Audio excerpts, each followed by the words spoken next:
നമസ്കാരം, ലക്ഷ്മി ഹിയർ. അപ്പോൾ ഇന്നും ഒരു വീഡിയോ ആണ്. ഇന്ന് മറ്റൊന്നുമല്ല, അതായത് കണ്ടോ എൻ്റെ മുടിയിൽ നല്ല വൈറ്റ് ഹെയർ വന്നിട്ടുണ്ട്. പ്രത്യേകിച്ച് ഈ ഒരു പോർഷൻ ഇയർ ടു ഇയർ ആണ് എനിക്ക് മെയിനായിട്ട് കളർ, അതായത് വൈറ്റ് ഹെയർ വരുന്നത്. അപ്പോൾ ഞാൻ ഒരു സലൂണിൽ പോവുകയാണ്.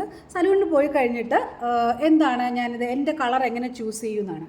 അപ്പോൾ അവിടെ ഇതുപോലെ ഒരു ബുക്ക് ഉണ്ടാകും, കണ്ടോ, ഇതുപോലൊരു ബുക്ക് അവരുടെ അടുത്ത് ഉണ്ടാകും. ഇതിൽ 1 മുതൽ 10 വരെയുള്ള കളേഴ്സ് കാണും. അപ്പം ഇത് നിങ്ങളുടെ ഹെയറുമായിട്ട് മാച്ച് ചെയ്ത് നോക്കുക. ഇതാണ് ബേസ് കളേഴ്സ് വരുന്ന കളേഴ്സ്. ഇത് നിങ്ങൾക്ക് ഗ്രേ കവറേജിനുള്ള കളറുകളാണ്.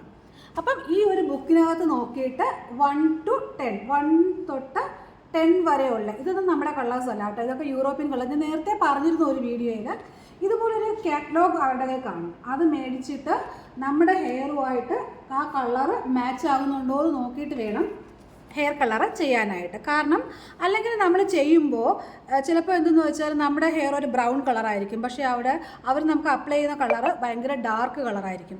അപ്പോൾ നമ്മുടെ മുഖത്തിന് അത് ഒട്ടും ചേരാതെ പോകും. അതുപോലെ ചിലപ്പോൾ ഭയങ്കര ഡാർക്ക് ജെറ്റ് ബ്ലാക്ക് ഉള്ളവരൊക്കെ ആണെങ്കിൽ നിങ്ങൾ ലൈറ്റ് കളേഴ്സൊക്കെ ചെയ്ത് കഴിഞ്ഞാൽ വേഗം ഈ ഗ്രേ ഹെയറിലെ കളറ് പോയിട്ട് ആ കളറ് പോയിട്ട് വീണ്ടും ഗ്രേ ഹെയർ വിസിബിൾ ആകും. അപ്പോൾ ഇത്തരം കാര്യങ്ങൾ ശ്രദ്ധിക്കുക. കളർ ചെയ്യാൻ പോകുമ്പോൾ ഇതുപോലെ ഒരു ബുക്ക് ഉണ്ട് അവരുടെ അടുത്ത്. ആ ബുക്ക് നോക്കി, ഈ ബുക്ക് നിങ്ങൾ വാങ്ങിക്കുമ്പം തന്നെ നിങ്ങൾ പകുതി സേഫായി കഴിഞ്ഞു. കാര്യം ഈ ബുക്ക് അവരുടെ അടുത്ത് ഇല്ലെങ്കിൽ അവരൊരു പ്രൊഫഷണൽ കളർ അല്ല യൂസ് ചെയ്യുന്നത് എന്നർത്ഥം കേട്ടോ. അപ്പോൾ ഈ ബുക്ക് ഉള്ളതെല്ലാം പ്രൊഫഷണൽ കളേഴ്സ് ചെയ്യുന്നവരാണ്. അത് ഓരോ ബ്രാൻഡിന് അവർ ഇതുപോലെ ഒരു കാറ്റലോഗും കാണും. Okay, thank you so much.